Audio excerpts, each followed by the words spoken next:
Zozibini, congratulations on making it this far. It's indeed a very big feat.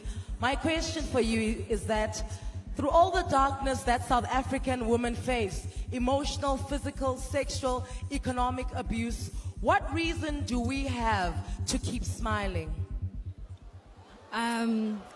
We have absolutely no reason to keep smiling because South African women are dying every day and mostly people are doing nothing about it. I think it's time that we stop asking women what to do and start asking perpetrators to do better, to be better, to start treating women the way that they deserve to be treated. It is not up to us, it is up to the perpetrators to start doing right.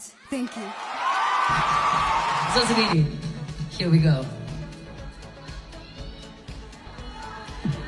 Your final question is, looking at the current state of our country, if you had the opportunity to be an advisor to the president, what advice would you give that would ensure a better South Africa for all?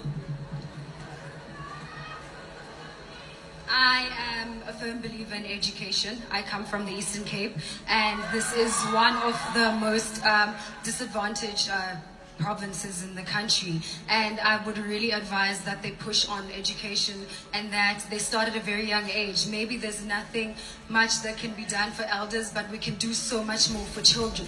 It is the most painful thing to see when children don't have shelters over their head or bridges to get to school or books. Thank you. Fantastic, ladies and gentlemen, Zozibini!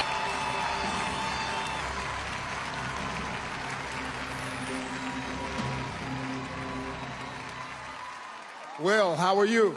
I'm good, Steve. How are you? Good. I'm wonderful. Here's your question. You start out each day by singing very loudly. What's been your go-to song this week? You know, Steve, to pair up my singing, I like to self-affirm every morning. I look at myself in the mirror and I say, you're beautiful, you're capable, and you're intelligent. So this week I was listening to Brown Skin Girl just to activate that black girl magic.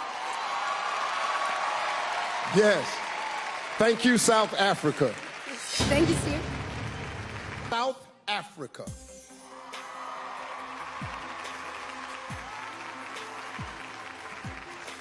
I got my first book ever from my grandmother who never got an opportunity to get an education. She gave me that book because she had hoped that I would have a future much better than hers.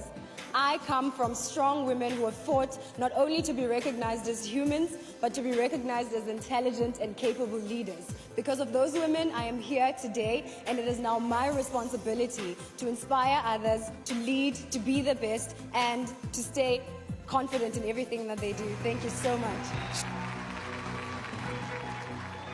Here's your question. Are leaders of today doing enough to protect future generations from climate change? If not, what more should they be doing? Steve, I think that the future leaders could do a little bit more. But however, I feel like we as individuals ourselves can also play a part in making the climate the way it should be in the future. I mean, we have children protesting for climate, and I feel like as adults we should join as well. We should have corporations join as well, and the government should take it seriously. I mean, from 6th grade, I've been learning that the climate is deteriorating and the planet is dying, and it is up to us to keep our planet safe. Thank you. Thank you. Please remove South Africa's headphones.